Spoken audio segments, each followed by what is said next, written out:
We mean no disrespect. We'll take him. Be on our way. The boy goes nowhere with you. Hello and welcome to this technical analysis of the recently released Mafia: The Old Country. As a successor to the 2020 released Mafia Definitive Edition, developer Hangar13 has chosen to switch to Unreal Engine 5.4.4 for this release, instead of their proprietary Fusion engine, which powered the releases of Mafia 3 and Mafia Definitive Edition in the past. As the game starts up, a brief shader compilation step occurs, using all available CPU cores for about a minute and a half on my AMD Ryzen 7 7700. After that, I did not encounter too many shader compilation related stutters, though the game is not completely smooth either. On camera cuts, for example, a brief stutter occurs most of the time, which could be a design choice to delay a frame in order to have temporal data for the game's upscaling and anti-aliasing methods. Additionally, the frame time is not very stable, with smaller hitches possibly due to asset streaming or other minor traversal stutters. Very similar to other UE5 titles, the game's graphics settings include 4 presets, from low to epic, with an extra toggle for motion blur if you wish to turn that off. By default, the game automatically chooses Epic's TSR as an upscaler. This abandons the typical TAA anti-aliasing seen in similar games in the past. Additionally, other upscalers are also available, featuring DLSS 4, including DLSS frame generation for NVIDIA GPUs, with the build version 310.2.1, which appears to have been released in February 2025, so quite a recent version. FSR 4, including FSR frame generation for AMD 9000 GPUs, and XeSS 2.1, including XeFG, Intel's frame generation for their own GPUs, are also available. While having so many upscaling and frame generation technologies included is great, unfortunately mixing them is not possible. This means that if you use DLSS upscaling, you are locked into the DLSS frame generation pathway, with no option to switch to FSR frame generation for RTX 20 or 30 series GPUs, for example. Similarly, FSR locks you into its own pathway. The newest AMD GPUs can use FSR 4 frame generation, while other cards are limited to FSR 3 upscaling only, without any frame generation. This situation is the same with TSR, having no frame generation at all, and XeSS restricting its frame generation to Intel GPUs with no DP4A version available, as it's the case for its upscaling technology. Contrary to what the NVIDIA Game Ready driver for this title, released on July 31st, might suggest, multi-frame generation is not available at this time, and Reflex lacks a manual toggle in the menu. It seems to be enabled automatically when single frame generation is in use. In this scene, without frame generation, a latency of about 35 milliseconds is reported by the NVIDIA overlay, while with frame generation active, this increases to about 43 milliseconds. This is not the best way of handling a feature like Reflex, as it could also benefit non-frame generation NVIDIA users with latency reductions, as well as CPU-limited players via the On Plus Boost option as featured in many other games. It's an interesting choice that there is a frame rate cap in cinematics enabled by default, locking them to 30 frames per second. Fortunately, there is also an option for 60 FPS, as well as one to uncap them completely, since the game uses in-engine cutscenes for the most part.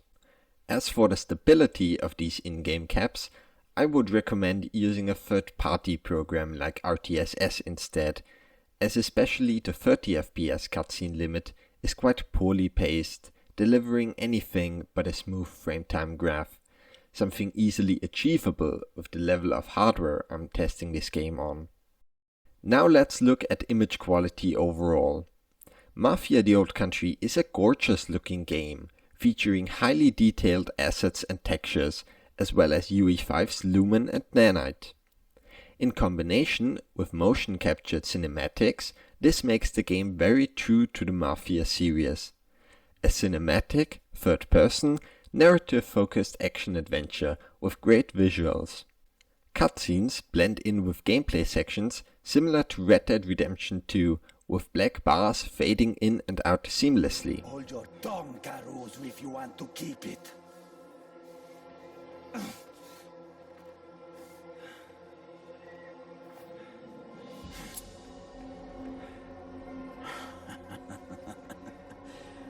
that's what you want. Due to this visual and technical polish, some popular comparisons with Uncharted 4, which circulated online, are not without merit. What Naughty Dog delivered in 2016 was an astounding PS4 epic that only a huge studio could achieve at that level of performance and visual quality. Almost 10 years later, even smaller studios can now deliver such visuals. A testament to the strength of Unreal Engine 5, which this console generation brought with it. The price for that is performance, which is, typically for an Unreal Engine game, quite mixed. One could argue that careful optimizations like baked lighting and static LODs are a better choice, especially for a linear game like this one. That's exactly what Naughty Dog accomplished with Uncharted 4, allowing it to run on last-gen consoles. The extreme flexibility of real-time lighting on dynamic LOD generation in both development and final gameplay, which the newest Unreal version provides, comes with a notable performance cost. Nonetheless, scalability is still taken into account. Going from the highest epic settings at a 4K resolution with DLSS performance to the very lowest settings at the same resolution improves the frame rate from 60 to 110 FPS, an 83% increase in this scene on my RTX 5070 Ti. In milliseconds, this means an improvement in rendering time from 16.7 to 9.1 milliseconds, or about a 45.5% frame time reduction from the highest to the lowest settings. From a scalability perspective, this is quite a good result, as it allows players to reach higher frame rates without being forced to use upscaling or frame generation as the only performance boost. So now the question is, which settings are the optimized ones that are worth it apart from the aforementioned upscaling itself? Starting with global illumination, the game only offers two options, high and epic. Epic looks more subtle and accurate, especially when looking at Enzo's character model.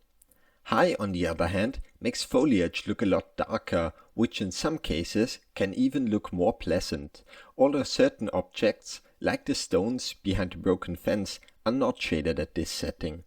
In terms of performance, high is about 20% faster than epic, going from 60 to 72 frames per second in my test scene. For this reason, I recommend using high for global illumination. Next up, shadows behave in a very similar way. Epic shadows are more detailed and subtle, while high makes them more pronounced and a touch darker. Dropping down to medium removes many grass shadows entirely, leaving only broad approximations. Performance-wise, switching from epic to high increases the frame rate from 69 to 76 FPS, which is about a 10% gain. Medium pushes this a little further to 78 FPS, giving a 13% gain over epic.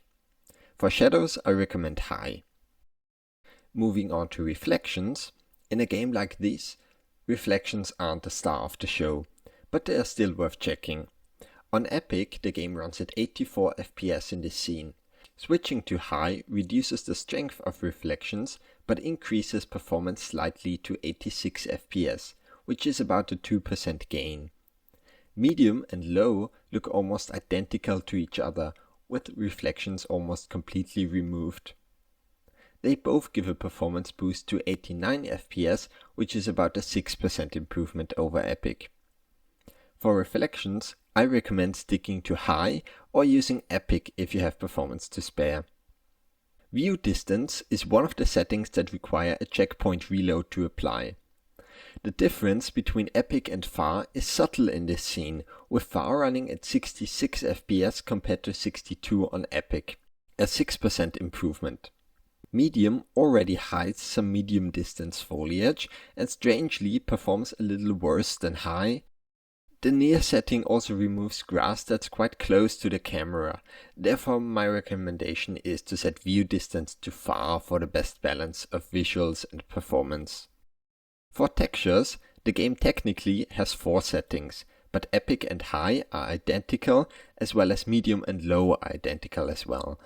The only measurable difference is VRAM usage, which drops from 6.9 GB to 6.6 GB when using the lower options as reported by the per process usage in RTSS. Texture quality also controls anisotropic filtering, which improves the sharpness of textures viewed at an angle, like the dirt on the road further away. Performance stays at a consistent 66 FPS in this scene across all settings, with the only difference being the used VRAM. For textures, I recommend using Epic if your GPU has enough VRAM, otherwise medium. When it comes to foliage, this setting also requires a checkpoint reload. Epic delivers extremely dense flora, while high and medium reduce the density gradually. Low drastically changes the look of the environment then, with only floor textures reminding of the once so lush environment. In this scene, the settings run at 56, 58, 64 and 69 FPS respectively, making high a 4%, medium a 14% and low a 23% improvement from the Epic setting. For foliage, I'd recommend medium for a good performance boost, or high if you have performance to spare. Moving over to effects, I think this setting does not work correctly, as there doesn't seem to be a difference in both quality and performance between the settings in this mine set piece, which features a lot of fire, smoke and explosions. Therefore, for effects I recommend Epic. Lastly, post-processing makes almost no difference, with all the settings performing practically the same, and every setting other than Epic removing the bloom around the sun. This setting also adjusts the quality of depth of field in cutscenes and motion blur. For post-processing I recommend Epic. When you combine all of the optimized settings, performance in this scene improves from 50 to 76 FPS, which is about a 52% increase, while the visuals look almost identical to the highest settings. Overall, Mafia the Old Country is an impressive looking game, showcasing many of Unreal Engine 5's new features in a compelling product that is more than just a tech demo. Performance is not bad, though still quite demanding and not entirely stutter-free. Still, it runs more smoothly than many other UE5 titles, such as the recent Oblivion Remastered. It's great to see all major upscaling techniques included, even though mixing FSR frame generation with other upscalers is currently not possible, and NVIDIA's multi-frame generation has yet to be implemented. If you enjoyed the video, please like and subscribe. Thank you for watching.